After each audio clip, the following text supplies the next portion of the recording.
5 minutos de meditação em Provérbios, capítulo 25. A graça e a paz de Jesus Cristo, seja muito bem-vindo a este canal que compartilha leituras, estudos, meditações e reflexões com base nos capítulos da Bíblia. Hoje, no capítulo 25, nós vamos ver que este capítulo de Provérbios trata sobre 8 temas. O primeiro versículo nos fala que também estes são provérbios de Salomão, os quais transcreveram os homens de Ezequias, rei de Judá. O livro de Provérbios é uma reunião de vários provérbios que foram escritos pelo rei Salomão. O livro de Provérbios foi escrito predominantemente por Salomão, mas os capítulos 30 e 31 foram escritos por outros sábios. O capítulo 30 foi escrito por Agur. Veja aqui, capítulo 30 de Provérbios. Palavras de Agur, filho de Jaque, o oráculo. E o capítulo 31, que é o capítulo que apresenta as características da mulher virtuosa, foi escrita pelo rei Lemuel. Veja que o capítulo 31 diz: Palavras do rei Lemuel, a profecia que lhe ensinou sua mãe. O rei Lemuel recebeu vários conselhos de sua mãe e escreveu o capítulo 31. Então, voltando para o capítulo 25, nós vemos que até o capítulo 24, os provérbios, na época do rei Ezequias, já estavam organizados. Quando esse rei chegou, ele encontrou no palácio, entre os documentos dos reis antigos, esses provérbios, que são os provérbios que estão no capítulo 25, 26, 27, 28 e 29. E ele fez que os seus escribas transcrevessem esses provérbios e incluísse no conjunto dos provérbios do rei Salomão. O versículo 1 nos traz essa informação. Agora vamos tratar a respeito dos 8 assuntos que Provérbios 25 nos ensina. O primeiro assunto é sobre a glória de Deus e a glória dos homens. Nós vemos aqui que o versículo 2 nos diz: a glória de Deus é encobrir o negócio, mas a glória dos reis é tudo investigar. Quando o texto fala a glória dos reis é tudo investigar, ele está falando sobre a glória dos homens. E o versículo 3 fala que para a altura dos céus e para a profundeza da terra e para o coração dos reis não há investigação alguma. Quando nós lemos esses dois versículos, nós vemos que Deus criou os céus, ele criou a terra, ele criou o universo. E ele colocou vários mistérios na natureza. E o homem, quando descobre os mistérios que existem na natureza, ele recebe uma glória. Deus criou os ventos. Quando o homem colocou uma vela em um barco e descobriu como usar a energia eólica para se mover pelos mares, ele recebeu a sua glória.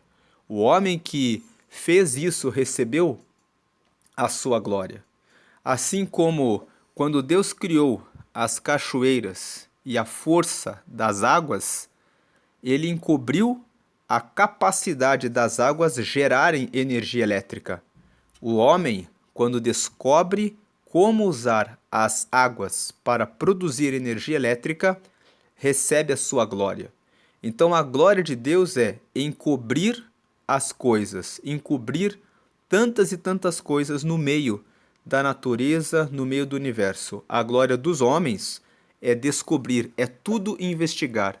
A glória dos homens é vasculhar, investigar e descobrir o valor e a forma de usar os recursos da natureza e aquilo que ele tem à sua volta e ao seu redor, avaliando os seres humanos com o estudo da psicologia, descobrindo as coisas que existem. É nisso que está a glória do homem. Quando o homem descobriu o filete que consegue suportar a força da energia elétrica para trazer iluminação em uma lâmpada, ele recebe a glória. Ele descobriu aquele elemento que traz a iluminação, que traz uma facilidade para a humanidade. Porém, o versículo 3 traz um esclarecimento. Para a altura dos céus e para a profundeza da terra e para o coração dos reis não há investigação alguma.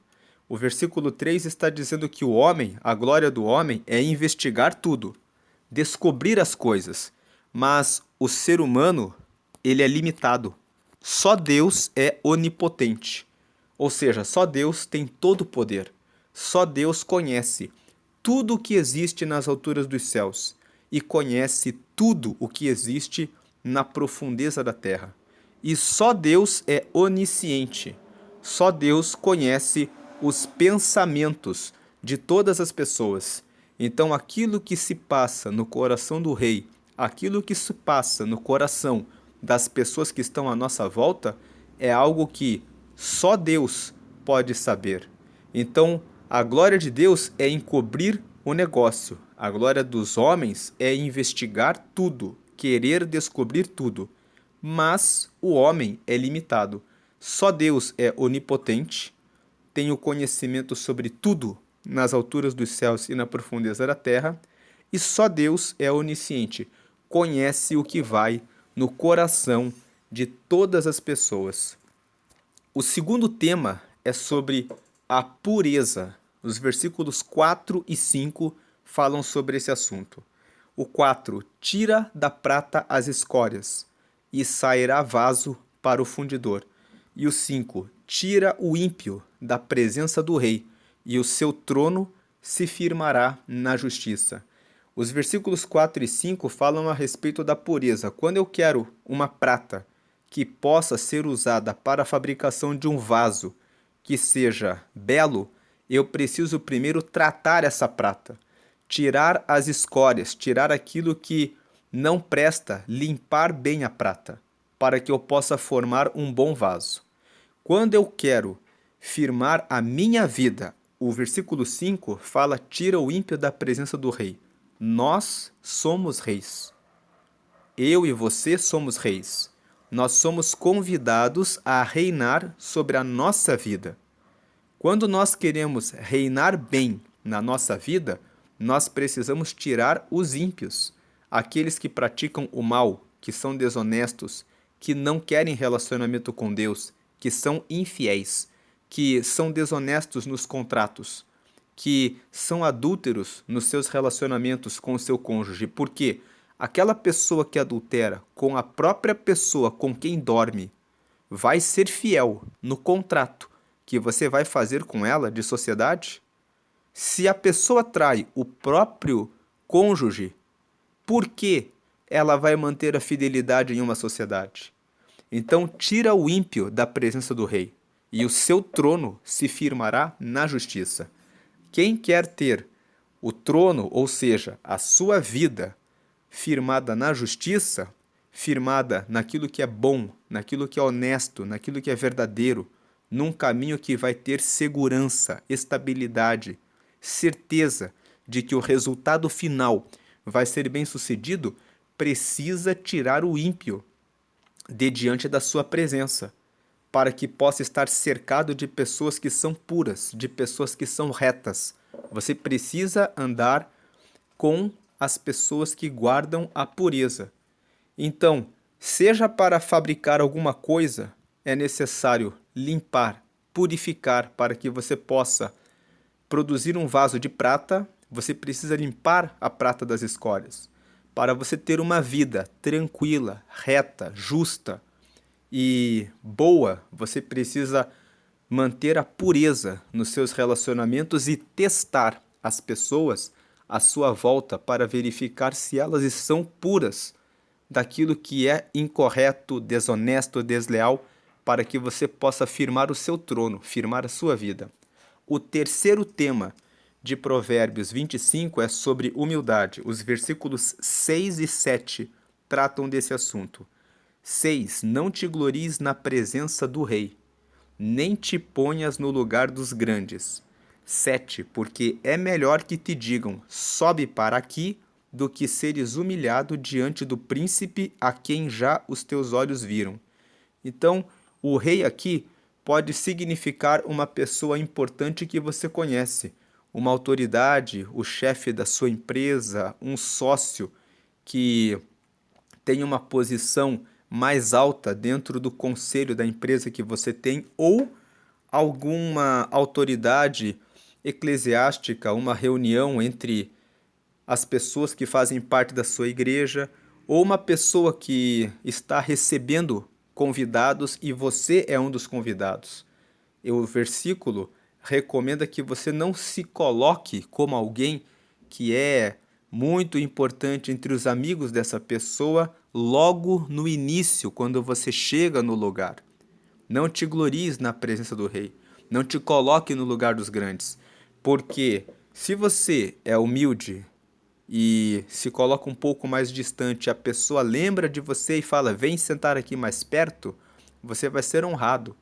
Mas se você já se coloca entre os principais daquele evento, de repente vem alguém que tem mais proximidade e vão dizer, e você vai ser humilhado. Então, o terceiro tema é sobre humildade. Não te glories na presença do rei. Não se coloque entre os grandes. Aguarde, espere. É melhor dizerem, venha para cá, sobe para aqui, do que seres humilhado diante do príncipe a quem já os teus olhos viram, que você já viu. O quarto tema é o tema que tem o maior número de versículos em Provérbios 25. É sobre a nossa comunicação. Então vamos começar aqui a tratar os próximos versículos, falam todos sobre comunicação. O primeiro ponto é, versículo 8: Não te apresses a litigar, para depois, ao fim, não saberes o que hás de fazer, podendo te confundir o teu próximo. Como você se comunica com as pessoas? Quando você tem um conflito com alguém, você já quer começar a discutir com a pessoa? Você tem um conflito com alguém, você tem a chance de conversar de uma forma branda com a pessoa, mas você prefere elevar a conversa para o campo da discussão, querendo apontar as falhas da pessoa. E às vezes, você pode ter errado e falhado em alguma coisa. Então, o versículo 8 fala: na comunicação com as pessoas, não tenha pressa em entrar em conflito, em entrar em litígio. Porque pode acontecer de você apontar o dedo para a pessoa, essa pessoa pode ser o seu marido, a sua esposa, pode ser o seu filho ou o seu pai. Você fala que a pessoa está errada, você não avaliou bem a situação e você tem pressa em litigar. De repente, aquela pessoa começa a apontar os teus defeitos, começa a apontar as tuas falhas. E aí, você fica sem saber onde pôr a sua cara, sem saber onde colocar a sua cabeça, porque você não tinha prestado atenção em coisas que você falhou. Então o 8 fala, não te apresses a litigar para depois, ao fim, não saberes o que hás de fazer, ou seja, ficar sem saber onde pôr a cara, podendo te confundir o teu próximo. Esse é o primeiro ponto sobre comunicação. Ao contrário, o versículo 9 fala assim, pleiteia a tua causa com o teu próximo mesmo, e não descubras o segredo de outro. Versículo 10, para que não te desonre o que o ouvir, não se apartando de ti a infâmia. Então aqui, os versículos 8 e a primeira parte do versículo 9 falam para você não ter pressa em contender com alguém. Discuta você e a pessoa, procure chegar a um bom termo, procure resolver a situação em paz, sem que ocorra conflito. É melhor assim. A segunda parte do versículo 9 com o versículo 10 fala assim, ó, a segunda parte do versículo 9. Não descubras o segredo de outro. Versículo 10. Para que não te desonre o que o ouvir, não se apartando de ti a infâmia. Quando você ouviu o segredo de alguém e você vai para um terceiro e conta o segredo que contaram para você, essa pessoa que escuta você contando o segredo da outra pessoa pode desonrar você e dizer assim: você não tem vergonha, eu nem queria saber do segredo dessa outra pessoa. O que o versículo 9, 10, 9, parte B e 10 falam é sobre a fofoca. Não fique fofocando, não fique descobrindo o segredo. Se alguém confiou em você alguma coisa e disse que é um segredo, significa que essa pessoa valoriza você. Então não desonre a confiança que a pessoa teve em você. No seu relacionamento social, nas suas comunicações, não fale para outra pessoa: oi, vem aqui que eu vou te contar um segredo que a pessoa lá me contou. A pessoa que escuta vai ver em você uma pessoa indigna de confiança e ainda pode desonrar você e dizer: para todo mundo, infâmia significa que a pessoa vai queimar a sua fama. Ela vai dizer: olha que ele é uma pessoa que não é digna de confiança. Então aqui nós falamos sobre os litígios, não ter pressa de litigar e guardar segredo. O versículo 11 fala sobre como maçãs de ouro em salvas de prata, assim é a palavra dita a seu tempo. É muito bom você ficar calado quando deve ficar calado e prestar atenção e encontrar o momento certo de você dizer a palavra que precisa ser dita. Quando a pessoa precisa de uma palavra de conforto, tenha uma palavra de conforto para dar para a pessoa.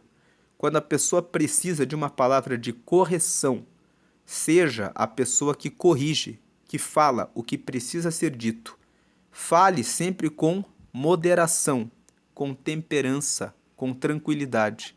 Se é o seu filho ou se é o seu cônjuge e a conversa precisa de um tom mais enérgico, dose a sua palavra, para que a conversa possa trazer um bom resultado. Tenha domínio sobre a sua ira. Diga, procure aprender sobre comunicação, sobre falar aquilo que deve ser dito no seu tempo. Depois o versículo 12. Como pendentes de ouro e gargantilhas de ouro fino, assim é o sábio, repreensor para o ouvido ouvinte. Veja que o versículo 12 fala de pendentes de ouro. Pendentes de ouro embelezam a pessoa. Gargantilhas de ouro fino embelezam a pessoa.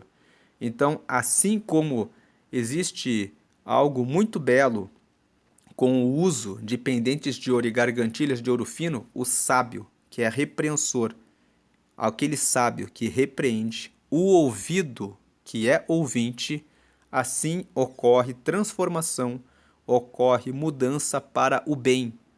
Aquele que é sábio, repreensor, ajuda o ouvido ouvinte. O que o versículo 12 está falando é que se você for uma pessoa que presta atenção quando você se comunica com as pessoas, quando você presta atenção quando um sábio está falando com você para aprender aquilo, você vai ter a sua vida mais. O seu caminho vai ser melhor, o seu caminho vai ser mais belo, assim como os pendentes de ouro e como gargantilhas de ouro fino. Daí o versículo 13 fala sobre o mensageiro fiel. Fala assim: como frieza de neve no tempo da cega, assim é o mensageiro fiel para com os que o enviam, porque alegra a alma dos seus senhores. O tempo da cega é o tempo da colheita. No tempo da colheita, o trabalho é árduo. Existe muito trabalho a ser feito. Então, todos que estão ali no tempo da colheita estão sobrecarregados com os trabalhos que precisam ser feitos. No meio de toda aquela sobrecarga, do calor, de todo o trabalho que precisa ser feito, quando um mensageiro vem e traz uma notícia que é boa, aquilo vem como frieza de neve, ou seja, vem para aliviar vem para trazer paz. Então o versículo 13 fala sobre ser um mensageiro fiel. Se você recebe uma mensagem para trazer para uma pessoa e você cumpre o seu ofício de entregar aquela mensagem no tempo que você foi enviado para trazer aquela mensagem, você vai trazer alegria para o seu Senhor. Ou seja, você vai trazer. O que o versículo 13 fala é bom você se relacionar com pessoas que trabalham junto com você e que cumprem o que deve ser cumprido.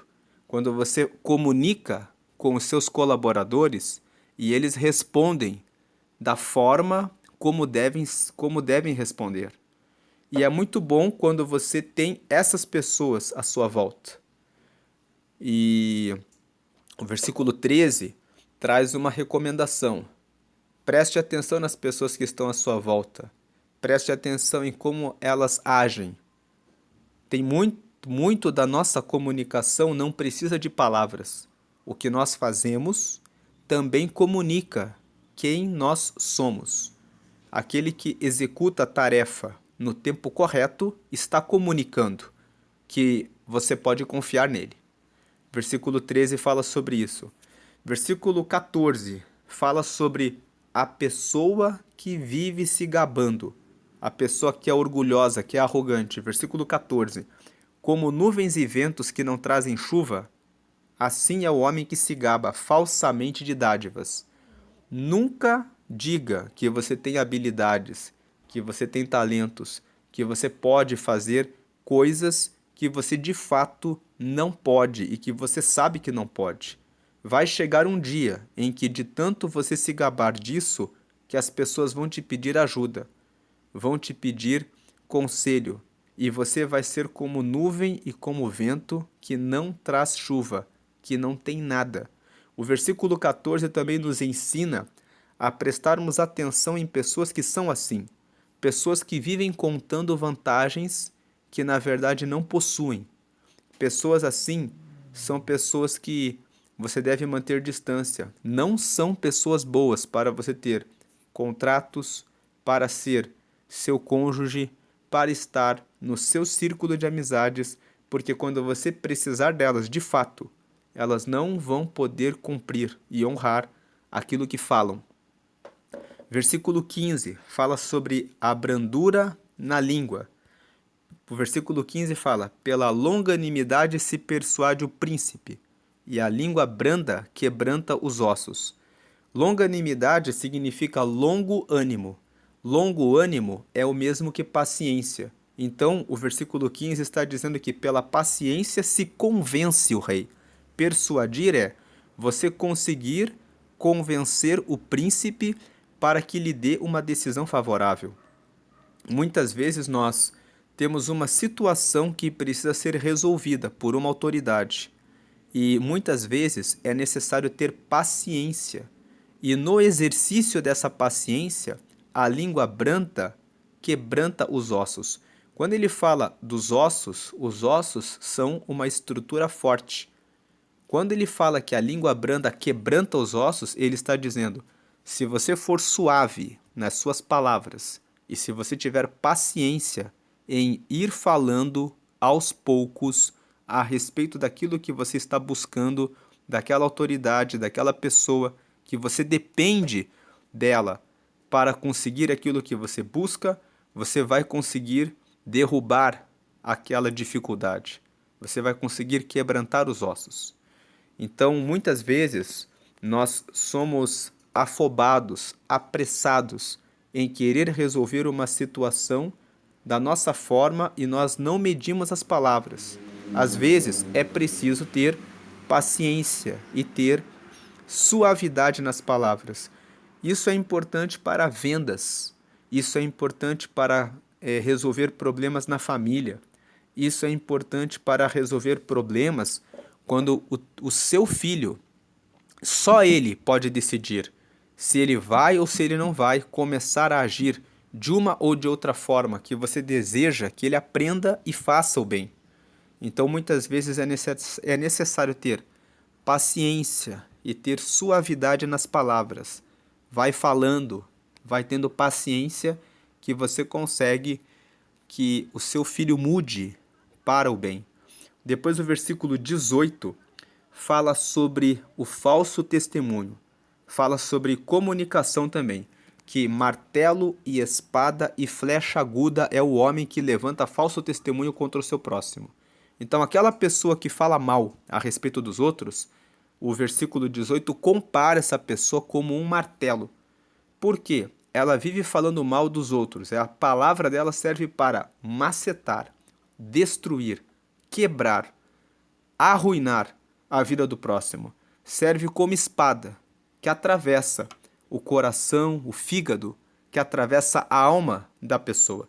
E é como flecha aguda que, né, atravessa, pode atravessar o fígado, o coração, atravessar o seu peito, a sua respiração.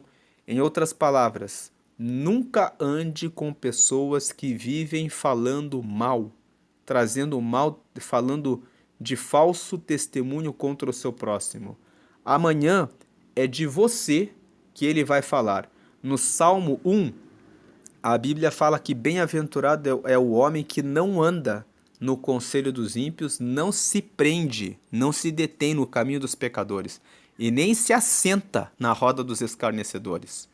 Então, nem fique na roda de conversa com pessoas que agem falando mal e dando mau testemunho, testemunho falso a respeito do seu próximo. Depois o versículo 20 nos fala que o que entoa canções junto ao coração aflito é como aquele que se despe num dia de frio e como vinagre sobre salitre. Imagine uma pessoa tirar a sua roupa num dia de frio. Quando a pessoa tira a sua roupa num dia de frio, a situação é desconfortável. Imagine uma pessoa jogando vinagre sobre o salitre. O salitre, aquela superfície que se forma muitas vezes em uma parede que você precisa limpar. Você joga o vinagre e muitas vezes a situação fica pior. O que o versículo 20 está dizendo é: cantar para uma pessoa que está aflita é a mesma coisa que tirar a roupa no dia de frio. Isso é desconfortável. É a mesma coisa que você jogar vinagre no salitre. Não resolve nada. Aquele que está aflito, ele precisa de atenção, ele precisa que os seus ouvidos estejam abertos para ouvir aquilo que a pessoa está sofrendo naquele momento, aquilo que aflige, aquilo que traz angústia para ela naquele momento. Não tem sentido você querer que uma pessoa que está aflita fique animada, que ela fique alegre, que ela fique feliz. Ela precisa tratar da aflição dela. Então o versículo 20, ele pode ser lido junto com o versículo 11, como nós dissemos aqui, como maçãs de ouro em salvas de prata. Assim é a palavra dita a seu tempo. Imagine você servir maçãs de ouro em uma salva de prata. Assim é a palavra dita a seu tempo. Tudo tem o momento certo de ser falado. Cuide da sua comunicação. Veja como a pessoa está, para que você comunique bem, para que você cante com as pessoas que estão prontas para cantar e para que você esteja pronto para dar os seus ouvidos, a sua atenção, o seu abraço para aquele que está aflito. Depois o versículo 23 fala sobre a língua fingida. O vento norte afugenta a chuva, e a língua fingida a face irada. Esse versículo nos fala que existem situações na vida em que nós precisamos ser moderados. O vento norte é um vento que, em algumas regiões do planeta, vem com muita força e com um impulso muito grande que afasta a chuva de uma região. Porém, esse vento, nem sempre ele vem algumas vezes. Quando ele vem, ele lança as nuvens para longe. Então ele afugenta a chuva.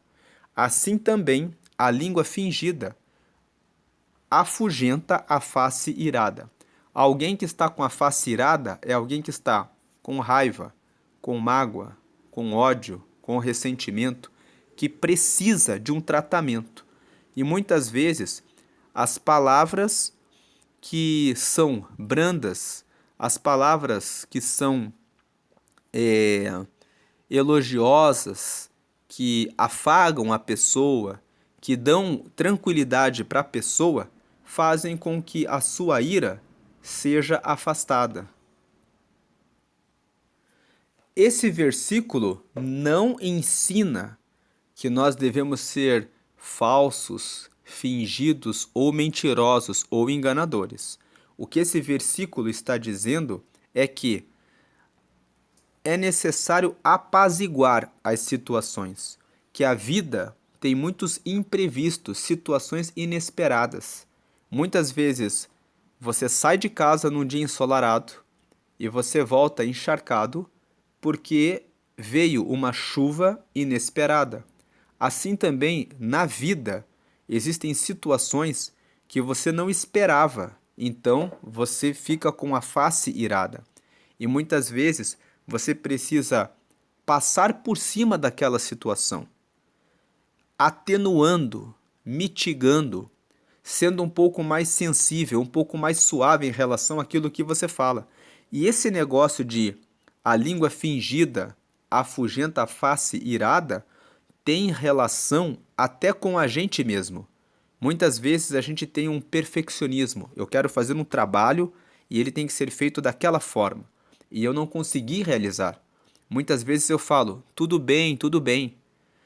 Não ficou perfeito, mas pelo menos eu consegui fazer 70%. Quando eu digo assim, pelo menos eu consegui fazer 70%, eu estou usando a língua fingida. A língua fingida aqui não significa seja mentiroso, seja enganador, diga uma mentira para a pessoa ficar bem. Não significa isso. Significa atenue as coisas. Seja um pouco mais suave em relação àquilo que aconteceu, para que você consiga remover a ira da pessoa ou para que você remova a ira que está em você mesmo por alguma coisa que não saiu como você esperava. Depois o versículo 25 fala: como água fria para uma alma cansada, assim são as boas novas de terra remota. Então esse versículo 25 nos fala que é muito bom receber boas notícias sobre nossos parentes, sobre os nossos amigos, sobre os nossos familiares que estão distantes, que estão em outra cidade, que estão em outro país, que estavam passando por dificuldades. É como a água fria para uma alma cansada. Uma alma que está cansada, quando recebe a água fria, ela se desperta, ela se anima. Assim também, as boas novas de terra remota são como a água fria em alma cansada. Aquilo nos dá um novo ânimo, um novo vigor, uma nova alegria. O quinto assunto de Provérbios 25 fala sobre temperança, domínio próprio e moderação. Nós vemos aqui que o versículo 16 fala assim: achaste mel? Come o que te basta, para que porventura não te fartes dele e o venhas a vomitar. Esse versículo 26 fala sobre equilíbrio. Fala sobre equilíbrio na alimentação, porque está falando sobre comer mel, mas fala também sobre equilíbrio em tudo na vida. O mel aqui pode ser comparado a alguma coisa que é boa, alguma coisa que nós gostamos muito de fazer. Se você faz demais aquilo que você gosta de fazer, você pode passar mal. Então tenha equilíbrio na vida em relação à quantidade que você come, em relação a tudo aquilo que você gosta de fazer. É isso que o texto fala no versículo 16: achaste mel? Come o que te basta, para que porventura não te fartes dele e o venhas a vomitar. Fala sobre temperança, sobre ter moderação. O versículo 17 vai na mesma linha. Retira o pé da casa do teu próximo, para que se não enfade de ti e te aborreça. Não fique o tempo todo na casa do seu vizinho. Não fique indo o tempo todo na casa dos seus parentes.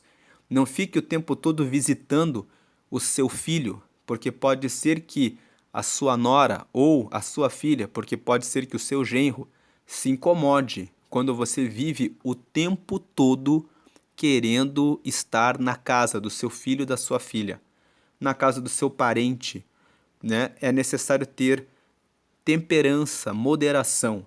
Outro versículo que também vai na linha da temperança e da moderação é o versículo 26. Ele fala que, como fonte turva e manancial corrupto, assim é o justo que cai diante do ímpio. Então, esse versículo 26 fala sobre domínio próprio. Você pode ter um ímpio que se aproxima de você, uma pessoa que faz coisas erradas e que apresenta convites para corrupção, para prostituição, para traição, para infidelidade, para mentira, para desvio de dinheiro dentro da empresa, para descumprimento de legislação em relação àquilo que você faz. Se você é uma pessoa que é justa e você cai nesse convite que foi feito pelo ímpio, você vai ser como uma fonte que é turva, como um manancial que é corrupto. Então, é necessário cuidar para que você não sofra as consequências de você ter acertado 99% na sua vida e um pouco de erro, um pouco de vício, um pouco de desonestidade, um pouco de incorreção ser suficiente para manchar todo o seu bom nome, toda a sua reputação, todos os seus negócios, toda a sua honra e toda a sua fama. Então o versículo 26 fala: tenha domínio próprio. Nunca permita que um ímpio, que uma pessoa que faz coisas erradas te convença a fazer algo errado. Nunca aceite o convite para participar de algo ilícito, que seja por uma noite, por um minuto. Tem pessoas que aceitaram o convite para participar de um assalto porque receberam a promessa de que teriam um lucro muito grande e não voltaram do assalto, porque acabaram mortas em razão de uma ação policial ou em razão de a pessoa que teve a sua casa, o seu carro invadido, ter uma arma. Você não sabe aquilo que espera no caminho da impiedade. Não manche a sua fonte e o seu manancial. E o último versículo que fala sobre esse assunto de temperança, domínio próprio e moderação é o 28. Como a cidade derribada que não tem muros, assim é o homem que não pode conter o seu espírito. O versículo 28 fala que é muito importante ter inteligência emocional, ter equilíbrio emocional, ter domínio próprio em relação aos seus sentimentos, em relação às suas emoções. Quando você é necessário fazer um treinamento. O que eu estou sentindo agora? Essa pessoa me falou isso. O que eu estou sentindo? Esse sentimento, o que eu faço com ele? Ele é um sentimento que precisa, todo sentimento gera uma emoção. E nós precisamos ter racionalmente o domínio sobre os nossos sentimentos, para canalizar a nossa energia para que aquela situação nos traga o bem, que a gente não seja dominado para o mal em nossa vida. O sexto tema que é tratado aqui em Provérbios 25 é sobre a confiança. Ele fala aqui no versículo 19: como dente quebrado e pé deslocado, assim é a confiança no desleal, no tempo da angústia. Então, não adianta você confiar em pessoas que são desleais. O dente quebrado e o pé deslocado apenas nos atrapalham. Assim também o desleal não é digno da nossa confiança. Esse versículo 19 mostra que nós devemos prestar atenção nas pessoas que se aproximam de nós, verificar como elas reagem, o que elas falam, como elas pensam a respeito das situações da vida. E se verificamos que essas pessoas são pessoas que são desleais, elas devem ser afastadas da nossa vida para evitar decepções com essas pessoas. Avalia as suas amizades. Observe os comportamentos das pessoas Escolha os seus amigos para que você tenha amigos de verdade. Afaste-se de pessoas que agem de forma desleal e corrija as pessoas da sua família, ensinando-os a serem pessoas leais, para que você possa confiar nelas. Tem pessoas que são desleais com os próprios familiares, com os próprios irmãos. Então, é importante falar sobre esse assunto, dizer: eu sou seu parente, nós precisamos guardar lealdade. Há pessoas que muitas vezes são estranhos e que são mais leais do que um familiar. Então, tocar nesse assunto é importante. O sétimo tema, que é tratado em Provérbios 25, é sobre retribuir o mal com o bem. Deus nos ensina isso. Versículos 21 e 22. Veja o 21. Se o que te aborrece tiver fome, dá-lhe pão para comer, e se tiver sede, dá-lhe água para beber. Versículo 22. Porque assim brasas lhe amontoarás sobre a cabeça, e o Senhor tu pagará. Então, o versículo 21 e 22 nos falam que aquela pessoa que te incomoda, aquela pessoa que te aborrece, muitas vezes aquela pessoa sente inveja de você. Muitas vezes ela vê que você tem habilidades que ela não tem, ela gostaria de ter os mesmos resultados que você tem, ela vê que você prospera e é por esse motivo que aquela pessoa está te aborrecendo. Mas quando ela passa por uma situação difícil e você dá o pão que ela precisa para que ela coma, dá a água que ela precisa para que ela sacie a sua sede, então aquela pessoa olha para você e pensa: eu estava perseguindo ela e ela fez isso por mim. Então, quando você faz isso, o texto fala: brasas lhe amontoará sobre a cabeça. Brasas é aquilo que queima. Quando você faz isso, é como se você colocasse a cabeça da pessoa para queimar.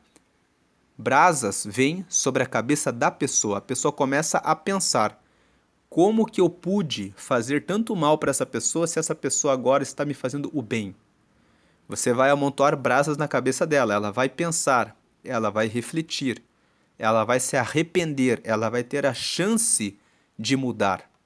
Então Deus, vendo que você deu para a pessoa a chance de mudar, a chance de meditar sobre o mal que ela estava te fazendo, o Senhor vai devolver a você. O Senhor vai dar a você mais graça, mais bênçãos, vai continuar prosperando seus caminhos, vai continuar fazendo com que você vá bem nos seus negócios, porque Deus está vendo que você foi paciente com o próximo, que você foi tolerante com o próximo, que você não colocou no seu coração o sentimento de vingança, o sentimento de querer retribuir o mal com o mal, mas que você foi benigno, você foi bondoso.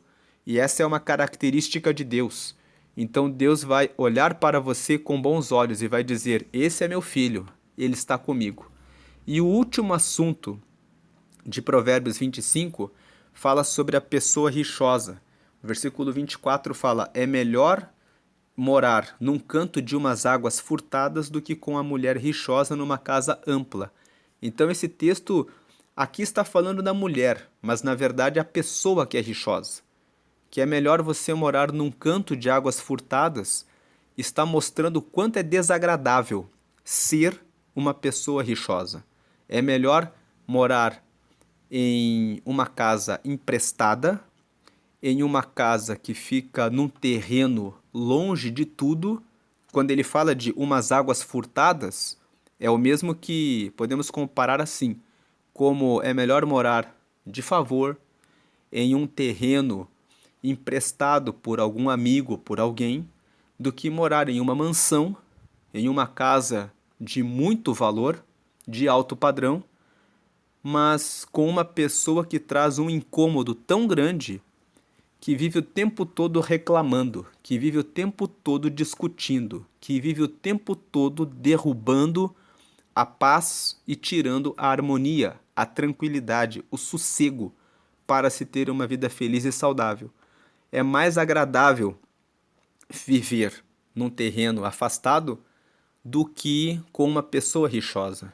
Porque quando você entra em um relacionamento amoroso, em um relacionamento conjugal, o que você espera é ter paz, harmonia, tranquilidade, sossego, uma vida feliz, saudável e uma vida agradável. É o que todos esperam. Então, esse texto aqui nos traz um convite para aqueles que estão em fase de namoro ou noivado. Fiquem atentos em relação à pessoa que vocês estão namorando ou de quem vocês estão com o noivado. Prestem atenção como essa pessoa age diante das adversidades da vida.